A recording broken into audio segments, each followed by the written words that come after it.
Today we are visiting Madibri, a nursery and cut flower farm specializing in protea and other fynbos. The owner and our host is Nico Thuynsma. Nico, thank you so much. Thank you, Elsa. It's a privilege to have you all here and sharing my knowledge with you guys. Thanks.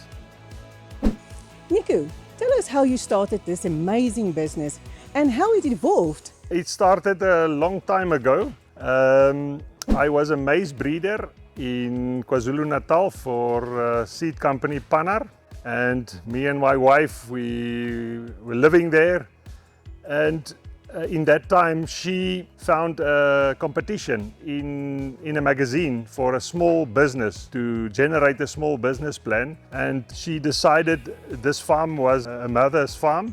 And she thought of growing proteas on this farm because we have natural protea kafra growing here. And yeah, so she did the business plan for a protea cut flower farm, and she came within the top 20 competitors in that business. She won a week's business school at Wits, so she sent me to that business school. So I did some small business information, received it there, and then we finished 2 years in Greytown. So I finished there, and then we moved back to Pretoria to start a small nursery. And eventually we ended up on this farm. So when we were here on the farm, we said to ourselves, we must do something. So I said to my wife, please take out your business plan that you designed there back at Greytown. And we took all the information from that business plan and we start phoning people. And so we ordered 2 or 3 hectares worth of proteas from Elsenburg in Cape Town. And that's how it all started. So we planted 2 hectares of proteas. And that's where we start to learn about the fynbos, and in the last 20 years we have collected as many varieties as we could. And that's where we are today. In the beginning it was just the cut flowers, but we have drifted more towards propagating fynbos and proteas for the cut flower market, for the farmers, and also for nurseries, and also for some exports of the small plants, yes.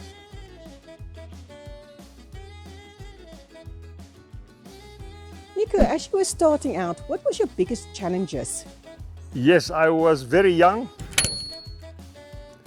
so everything was new. So I think surviving with a wife and child and work, that was probably the challenges.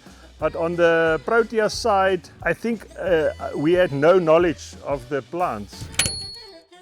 So when to prune and everything together with that to generate a flower, that was quite challenging, because the information that was available there was not a lot available. It's just in general to grow. It is a challenging plant, yeah, but we got it right in some way, I hope.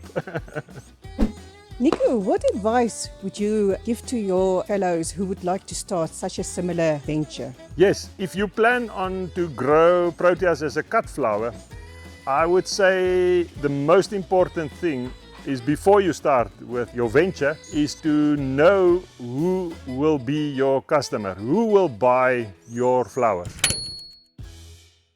You might think it's just let's grow flowers and sell them, but it's not that easy. So if you know who your customer is, then it's like backtracking. Then you will know which varieties to plant, when must they flower, because that's the important part for the customer that will buy it. So, for example, if you plan to do cut flowers for export, then logistics is a very important thing. So you need critical mass of the flower. So then you don't want 10 varieties with 100 kilogram worth to make up a ton. You will rather have 1 variety producing 1 ton. So that's a lot easier, so for the export market.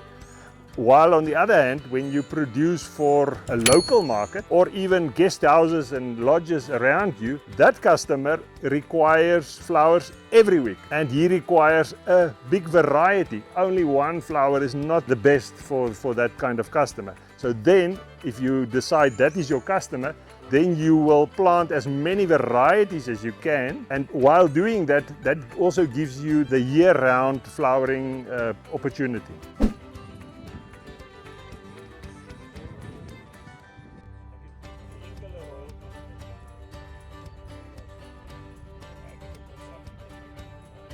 Nico, so tell me, in the future, what kind of opportunities do you see that you can explore? I think, and I'm looking along those lines, is proteas are very frost sensitive.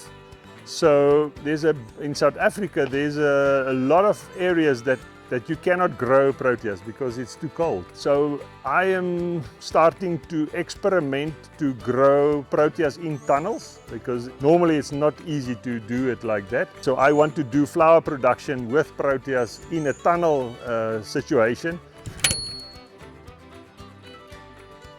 So maybe in future I can grow 10 varieties in this tunnel in an area that is very frost sensitive, and I want to sell that venture to customers in South Africa, because then I can have a protea farm in Uppington, for example, if I can be successful, and then that small farmer can sell his proteas in Uppington. So that would be, I think, a very good opportunity.